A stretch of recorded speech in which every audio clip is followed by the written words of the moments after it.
বর্তমান সময়ে ঢাকার অধিকাংশ মানুষই ফ্ল্যাট কেনার দিকে ঝুঁকছে। আমাদের কাছে এখন অনেক আসে ক্লায়েন্ট যারা এসে কমপ্লেইন করে তাদের ডেভেলপার কোম্পানির বিরুদ্ধে, যে তারা ডেভেলপার কোম্পানির সাথে যে চুক্তি করেছিলেন সেই চুক্তি আসলে ডেভেলপার কোম্পানি মানছেন না। এক্ষেত্রে আমরা সবসময় পরামর্শ দেই যে যখন কেউ চুক্তির শুরুতে আসেন, চুক্তি করার আগে আসেন, যে কি কি চুক্তি করা উচিত, কোথাও কোন ডেভেলপার থেকে সে কিনবে, এসব বিষয় বিস্তারিত জানতে আসেন। আমরা সবসময় বলি যে সবসময় চয়েস করার ক্ষেত্রে আপনি ভালো ডেভেলপার কোম্পানিকে চয়েস করবেন। সিলেকশনটা খুব ইম্পর্টেন্ট। ভালো কোম্পানি যারা যারা অনেকদিন ধরেই মার্কেটে আছেন এবং তারা রেপুটেশন ক্যারি করছেন, তাদের একটি রেপুটেশন ভ্যালু আছে। তারা সহজেই চায় না কোনো মানুষের সাথে, কোনো ক্রেতার সাথে ফ্ল্যাট সংক্রান্ত বিষয়ে কোনো ধরনের প্রতারণার আশ্রয় নিতে। তো শুরুতেই আমি যেটা বলবো যে আপনারা সবসময় ভালো কোম্পানি যারা অনেকদিন ধরে মার্কেটে আছেন তাদের বিভিন্ন প্রজেক্টগুলো ঘুরে দেখবেন, তাদের সম্পর্কে একটু খোঁজ খবর নেবেন যে তারা আসলে তাদের কাজের মান কেমন, তারা কিভাবে তাদের ক্লায়েন্টকে ট্রিট করেন, তারা তাদের ক্লায়েন্টের সাথে যে চুক্তিগুলো হয় সেগুলো ঠিক মতো মেনটেন করেন কিনা। চুক্তি করার ক্ষেত্রে পরবর্তী স্টেপ যেটা, চুক্তি করার ক্ষেত্রে আপনাদেরকে যেটা দেখতে আমি বলবো সেটা হচ্ছে চুক্তির ভাষাটা যেন সাবলীল হয়। ডেভেলপার কোম্পানির সাথে আপনি হতে পারেন একজন ল্যান্ড ওনার, যিনি তার জমিটা ডেভেলপার কোম্পানিকে দিচ্ছেন পাওয়ার অফ অ্যাটর্নি মূলে, যে আপনাকে সেখানে সে একটি অ্যাপার্টমেন্ট করে আপনাকেও সেটার একটি অংশ দিবেন।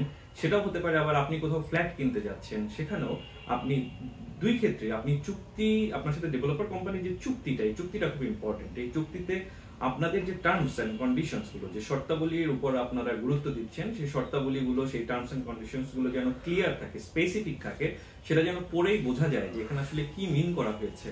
সেইটা সবসময় খেয়াল রাখবেন, চুক্তিটা যেন ঠিক মতো হয়। প্রয়োজনে আপনারা কোনো একজন ভালো আইনজীবীর মাধ্যমে সেই চুক্তিগুলোকে ভেটিং বা অ্যাসেসমেন্ট করে দেখতে পারেন, পরীক্ষা নিরীক্ষা করে দেখতে পারেন যে চুক্তিগুলো আপনার ফেভারে যাচ্ছে কি না। তৃতীয়ত আমার একটি পার্সোনাল অ্যাডভাইস থাকে সবসময়, সেটা হচ্ছে যে ডেভেলপার কোম্পানির কাছে যখন আপনারা কেউ কোনো ফ্ল্যাট বুকিং দিতে যাবেন, আপনারা, আমি সবসময় বলবো যে ইনফ্রাস্ট্রাকচার যেটা দাঁড়িয়েছে সেটা দেখে তারপরে ফ্ল্যাট বুকিং দেওয়ার জন্য। আসলে অনেক সময় দেখা যাচ্ছে যে আন্ডারগ্রাউন্ডের কাজ চলছে বা ফাউন্ডেশনের কাজ চলছে, সে অবস্থা অনেকে বুকিং দিয়ে দিচ্ছে, বা কাজ শুরু হচ্ছে না সে অবস্থা অনেকে বুকিং দিয়ে দিচ্ছে। তো সেক্ষেত্রে যেটা হচ্ছে, তারা আসলে ফ্ল্যাটের যে ডিজাইনটা, স্ট্রাকচারটা, সেটা চোখে দেখে বুঝতে পারছে না। তো এই জন্য আমি সবসময় বলি স্ট্রাকচার দাঁড়ানোর পরে তারপরে আপনারা ফ্ল্যাটটা বুকিং দিতে পারলে সেটা সবচেয়ে ভালো হয় আপনাদের জন্য, কারণ সেক্ষেত্রে আপনারা আপনাদের ফ্ল্যাটের ডিজাইনটা নিজে থেকে ভালো করে সচক্ষে দেখে তারপর আপনার ফ্ল্যাটটা বুকিং দিতে পারবেন।